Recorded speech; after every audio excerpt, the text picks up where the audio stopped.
ഈ കഥയുടെ പേര് ജീവിതാനുഭവം എന്ന് വെച്ചാണ്.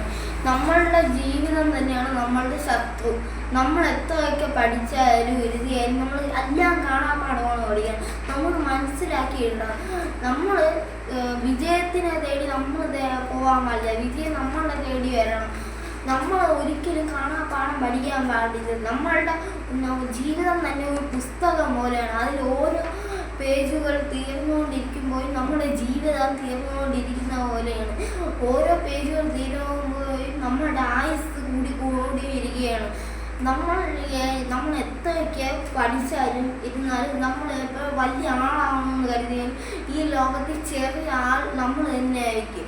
നമ്മൾ ഒരിക്കലും നമ്മൾ ചെറിയ ആളെന്ന് വിചാരിക്കാൻ പാടില്ല. നമ്മൾ അഹങ്കാരിക്കാൻ പാടില്ല.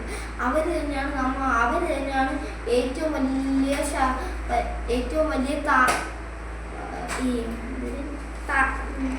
കൊച്ചൻ. നമ്മൾ കൊച്ചനെന്ന് കളിയാക്കുമ്പോഴും അവരുടെ മനസ്സ് തകർന്നുകൊണ്ടേയിരിക്കും. നമ്മൾ അവർക്ക് മനസ്സ് നിയന്ത്രിക്കാൻ പറഞ്ഞു കൊടുക്കുമ്പോഴും അവർക്ക് ആത്മധൈര്യം വരും. അപ്പോൾ നമ്മൾ ആൾക്കാരെ കണ്ട് പേടിച്ച് കളിക്കാൻ പാടില്ല. നമ്മൾ അവരെ നമുക്ക് ഇഷ്ടമുള്ള സബ്ജക്റ്റ് എടുത്തിട്ട് അത് പഠിച്ച് അവരുടെ കഴിവ് വീണ്ടെടുക്കുക. ഗാന്ധിജി സ്വാതന്ത്ര്യത്തിന് വേണ്ടി പോരാടി ബ്രിട്ടീഷുകാർ ഗാന്ധിജിയെ കൂട്ടിയതുപോലെ നമ്മളെ ജീവിതത്തിൽ ഫസ്റ്റ് ആവണം, മാർക്കിന് ഫസ്റ്റ് ആവണം, A+ വാങ്ങണം, A വാങ്ങണം എന്ന് പറയുന്ന ആൾക്കാരാണ് നമ്മളുടെ ഏറ്റവും വലിയ ശത്രു. നമ്മൾ എന്തൊക്കെ ഇരുത്തിയാലും അതൊക്കെ നമ്മൾ തോറ്റുപോകും. പക്ഷെ അത് ജയിക്കുന്ന ആൾക്കാർ അവരുടെ കഴിവ് കൊണ്ടാണ് അവർ ജയിക്കുന്നത്. നമ്മൾ തോക്കുമ്പോഴും നമ്മുടെ വിജയം കൂടി വരും. അവരുടെ കഴിവ് കൊണ്ടാണ് ഫുൾ മാർക്കും എല്ലാം വാങ്ങുന്നത്. നമ്മൾ ഒരിക്കലും അവരെ അവരെ കണ്ട് നമ്മൾ അഹങ്കരിക്കാൻ പാടില്ല. നമുക്ക് കിട്ടുന്ന മാർക്ക് കൊണ്ട് തൃപ്തിപ്പെടുക. അത് കാരണം ആ മാർക്കിൻ്റെ അനുസരിച്ച് വീണ്ടും നമ്മൾ പഠിക്കുക.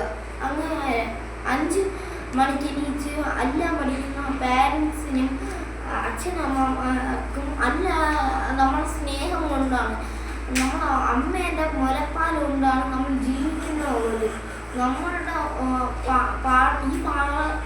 ജീവിതം തന്നെ പാഠപുസ്തകം പോലെയാണ്. ഓരോ പാഠപുസ്തകങ്ങളിലും ഓരോ പേജുകളും ഓരോ വരികളും തീർന്നുകൊണ്ടിരിക്കുമ്പോഴും നമ്മുടെ കാലവിധി തീർന്നുകൊണ്ടേയിരിക്കും. കാലദൈവം നമ്മുടെ ആത്മാവിനെ വിളിച്ചുകൊണ്ട് പോകുന്ന പോലെ നമ്മളുടെ ആഗ്രഹങ്ങളും സ്വപ്നങ്ങളും വീണ്ടും എടുത്തിട്ട് വേണം നമ്മൾ പോകണം.